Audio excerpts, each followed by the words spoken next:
Շնորհակալություն։ Մեծարգո ազգային ժողովի նախագահ, մեծարգո գործընկերներ, հիշեցնեմ, որ քննարկում ենք հայտարարագրման ժամկետի վերանայման հարցը, քանի որ հնարավոր է, որ համակարգնորը եւ քաղաքացիների մոտ որոշ անհանգստություններ կարող էին առաջանալ։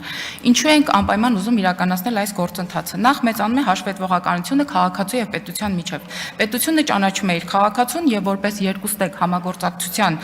խրախուսանք առաջարկում է սոցիալական կրեդիտ։ Մեծանում է հարկային ոլորտի թափանցիկությունը։ Մեծանում են այն քաղաքացիները, ովքեր փորձում են ծառայություններ ստանալ արտադպրոցական եւ ոչ ֆորմալ կրթության շրջանակներում, առողջապահական ծառայություններից են օգտվում,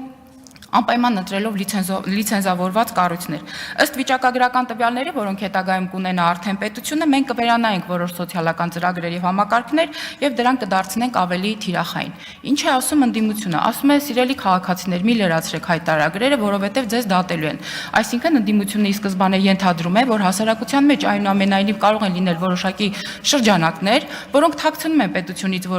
որոշակի հարկեր կամ ֆինանսական հոսքեր եւ ըստ այդմ այստեղ կարող են այլ խնդիրներ առաջանալ։ Հետո ընդդիմությունը ավելացնում է. սիրելի քաղաքացիներ, եթե դուք հայտարարագիրը լրացնեք եւ լրացնեք կեղծ տվյալներ, ապա ձեզ հետևից գալու են։ Սիրելի ընդդիմադիր գործընկերներ, կեղծ տվյալներ ոչ միայն հայտարարագրում, այլ առհասարակ ներկայացնելու դեպքում միշտ կա պատիժ։ Եթե դրանք կեղծ փաստաթղթեր են, եթե դրանք կեղծ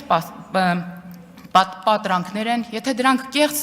վիճակագրություն են եւ այլն, միշտ կա պատիժ հանրային պարսավանքից մինչեւ քրեական օրենսգրքի որոշակի կարգավորում։ Մենք շատ վաղուց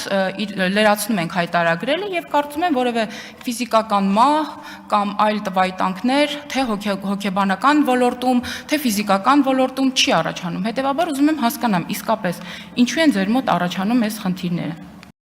Չմոռանաք հավանել տեսանյութը եւ բաժանորդագրվել Civic AM-ի YouTube-յան էջին։